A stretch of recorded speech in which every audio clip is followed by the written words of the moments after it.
Class 12 solution chapter का ये last lecture है।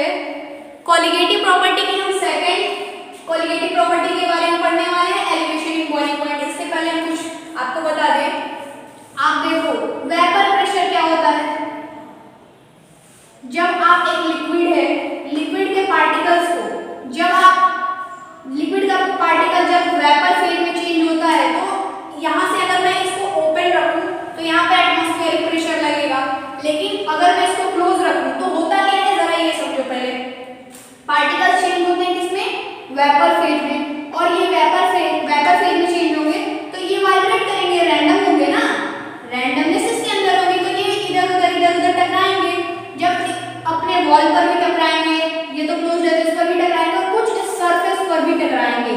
ये पार्टिकल्स कुछ इस सरफेस पर भी टकराएंगे, और जब इस सरफेस से वो कोलाइड करेंगे तो वो वेपर फिर से कंडेंस हो जाएगा लिक्विड के फॉर्म में। तो यहाँ पे हो क्या रहा है, पहले रेट ऑफ इवापोरेशन, मतलब पानी क्या हो रही है, लिक्विड जो भी है इवापोरेट हो रहा है। तो यहाँ पे हो रहा है रेट ऑफ इवापोरेशन, जिस रेट से इवापोरेशन हो रहा होगा, ये आपके 11th में इक्विलिब्रियम चैप्टर में होगा। Rate of evaporation, rate of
solution का टेम्परेचर ज्यादा है माइनस टी नॉट। ये टी नॉट है क्या? तो सॉल्वेंट का बॉइलिंग पॉइंट क्या है? टी नॉट सॉल्वेंट का बॉइलिंग पॉइंट।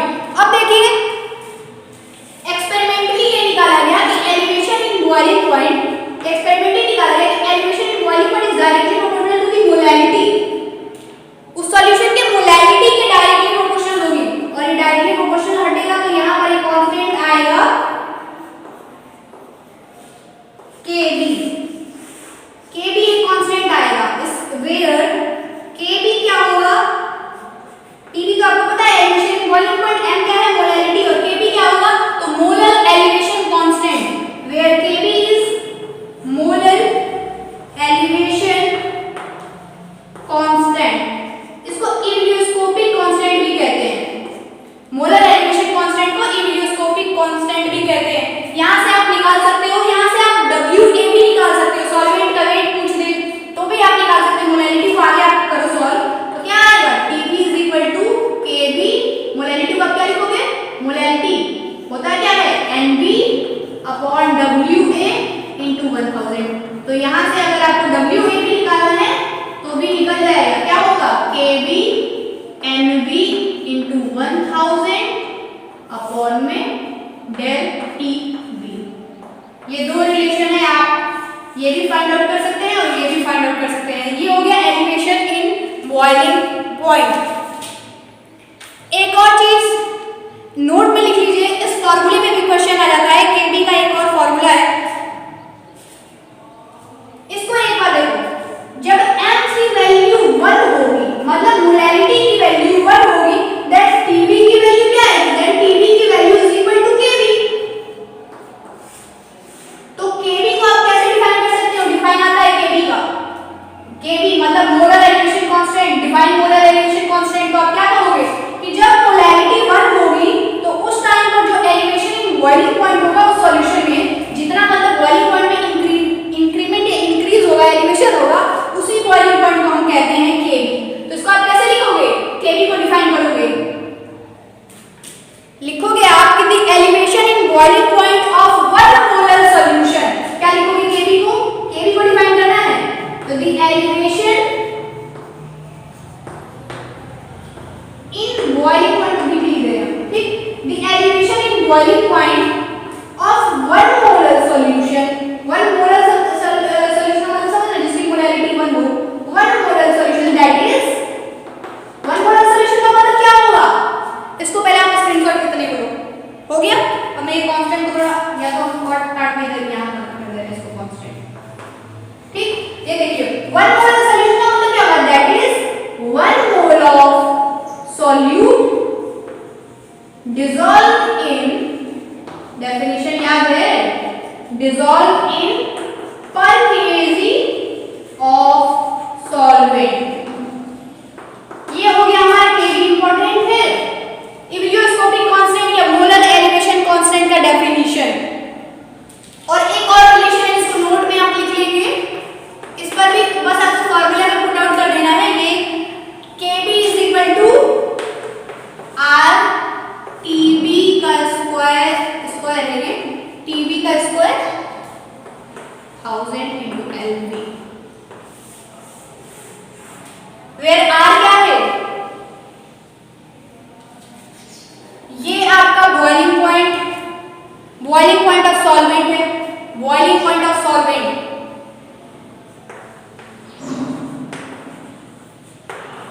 इस पर एक क्वेश्चन एक्सरसाइज में भी और एग्जाम में भी आ चुका है इस फॉर्मूले पर, बस boiling point of solvent.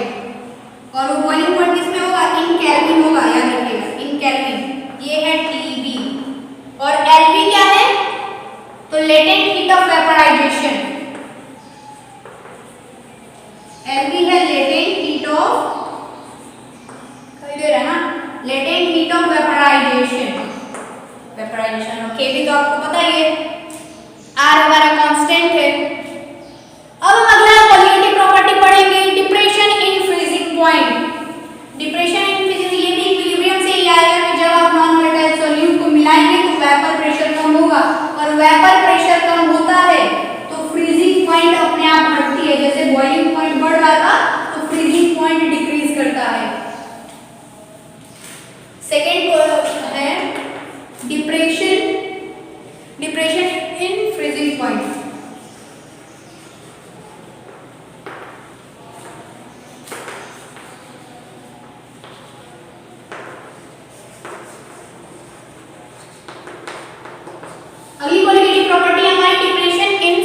Point, इसमें क्या होगा, डिप्रेशन इन फ्रीजिंग पॉइंट को आप डेल टीएफ से दिखाएंगे।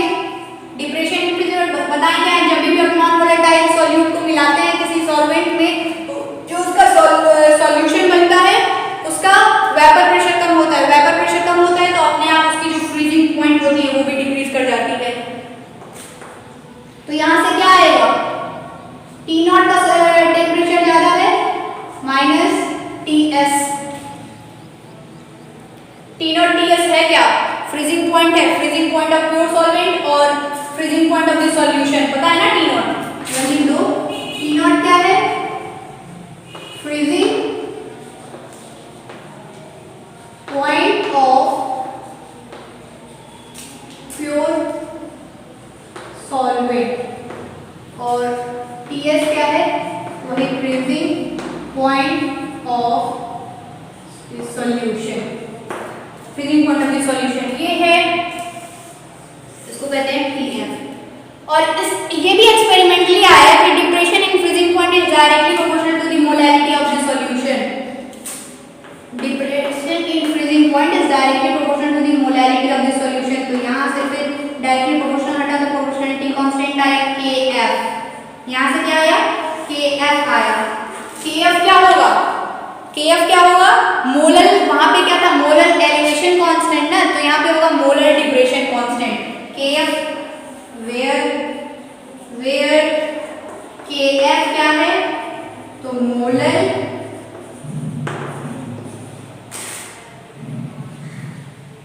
Depression constant. केएफ हमारा, केएफ को आप डिफाइन कैसे करेंगे, वही होगा इफ m अगर 1 हो जाए then TF is equal to KF। तो आप KF को क्या डिफाइन करेंगे, KF को क्या डिफाइन करेंगे आप, तो व्हेन दी क्या depression in freezing point, depression in यही है ना, depression in freezing point of 1 molar solution, जब किसी 1 मोलर सॉल्यूशन की डिप्रेशन इन फ्रीजिंग पॉइंट ही हमारी KF होती है, मोलर डिप्रेशन कांस्टेंट होती है। तो इसको आप डिफाइन करेंगे, KF में भी define as the depression in freezing point of a 1 molar solution. 1 molar solution का मतलब क्या होता है, that is 1 mole of solute dissolve per KG of the solvent. इसको ऐसे डिफाइन कर देंगे आप। और देखिए इसका वही एक और, इसको भी नोट में लिख लीजिए, इसका भी नोट में एक फॉर्मूला दिया हुआ है, KF is equal to R LF, R T naught LF। T naught क्या है, T नॉट क्या है, तो T नॉट लिखे हुए freezing point of pure solvent है। LF क्या है, तो लेटेंट हीट ऑफ, यहाँ पर फ्यूजन है, लेटेंट हीट ऑफ फ्यूजन। तो ये हो गया हमारा third colligative property. And last colligative property is osmotic pressure. Osmotic तो ऑस्मोटिक प्रेशर को पहले पढ़ने से पहले हम पढ़ेंगे ऑस्मोसिस क्या होता है। लास्ट है हमारा ऑस्मोटिक प्रेशर और ये चैप्टर फिनिश।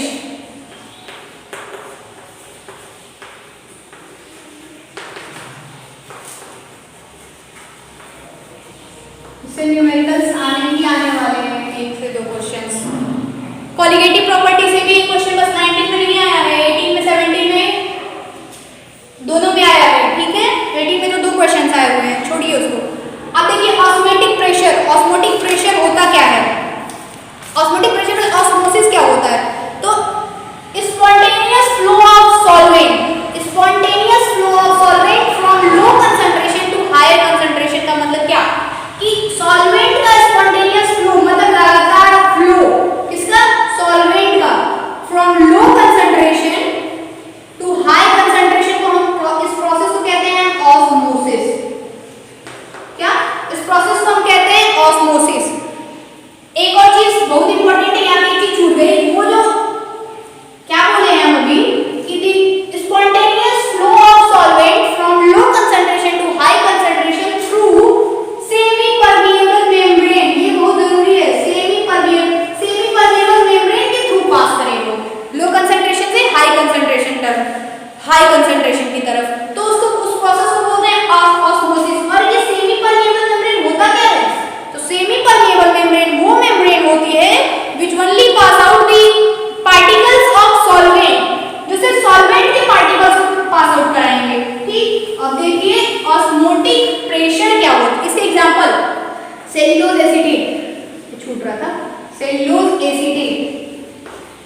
एग्जांपल्स होंगे, आप लर्न कर लीजिएगा एक दो।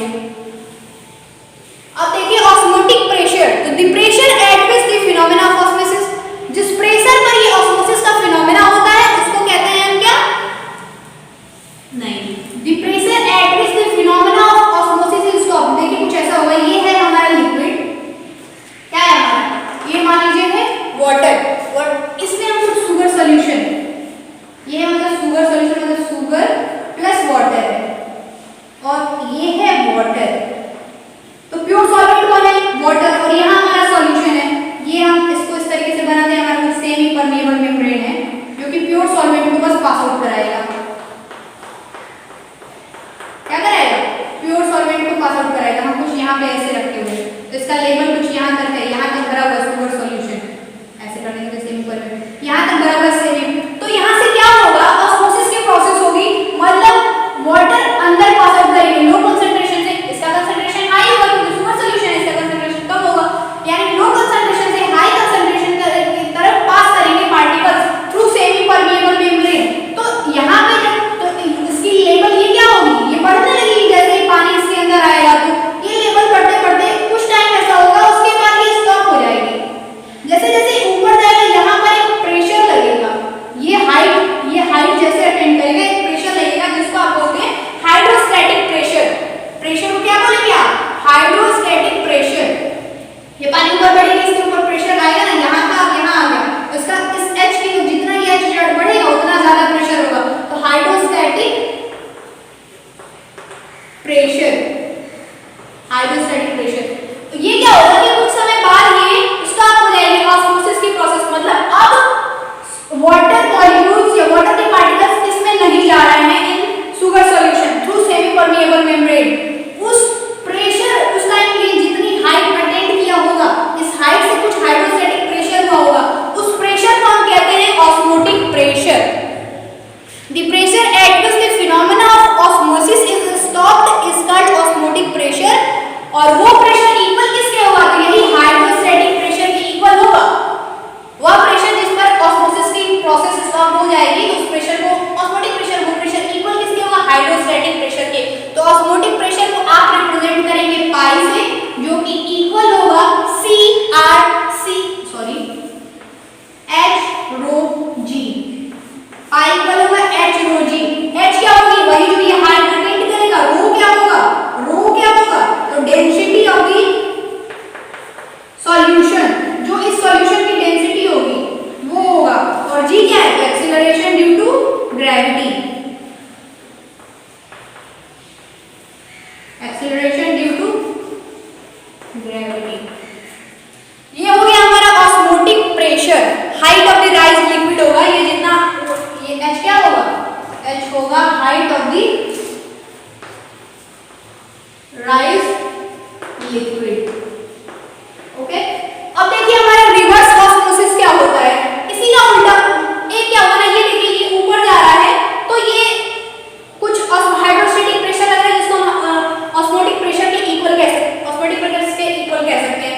तो हम क्या करेंगे, इस पर एक्सटर्नल प्रेशर अप्लाई करेंगे, ऑस्मोटिक प्रेशर से ज्यादा, ऑस्मोटिक प्रेशर से ज्यादा हम एक्सटर्नल प्रेशर जब हम अप्लाई करने लगते हैं, एक्सटर्नल प्रेशर जब अप्लाई करते हैं तो क्या होता है, ये जो ऑस्मोसिस की प्रोसेस होती है वो रिवर्स हो जाती है, मतलब उल्टा होने लगती है। किधर से किधर, from higher concentration to lower concentration. देखिए इसका एग्जांपल है और इसका एप्लीकेशन, इसको रिवर्स ऑस्मोसिस कहते हैं, और इसका यूज कहाँ होता है, रिवर्स ऑस्मोसिस का एप्लीकेशन क्या है, रिवर्स ऑस्मोसिस का, रिवर्स ऑस्मोसिस बताइए क्या होता है, और एप्लीकेशन, इसके एप्लीकेशन, इसके एग्जांपल कहाँ यूज होते हैं, ठीक है। इसका कंडीशन क्या है, इसमें कौन से सेमी परमेबल मेम्ब्रेन यूज होते हैं, तो ये आपको लिखने रहेंगे इतने सारे। तो रिवर्स ऑस्मोसिस आप उसको कहेंगे if external pressure is greater than the osmotic pressure, the flow of solvent किधर से किधर तक होने लगेगा, flow of solvent molecules from higher concentration to the lower concentration through semi permeable membrane, तो इसको कहेंगे रिवर्स ऑस्मोसिस। इसका एप्लीकेशन देखिए डिसैलिनेशन ऑफ वाटर में होता है। डिसैलिनेशन ऑफ वाटर क्या है, देखिए मान लीजिए इसमें एक सी वाटर है, सी वाटर में बहुत सारे एंजाइम पाए जाते हैं, ये हमारा मान लीजिए सेमी परमेबल मेम्ब्रेन है, SPM,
आरओ यूज करते हैं आप आरओ घर में प्योर करने के लिए पानी को, यही प्रोसेस से होता है क्या, तो जो यहाँ से जो हमको मिलेगी फिर वो प्योर वाटर होगी।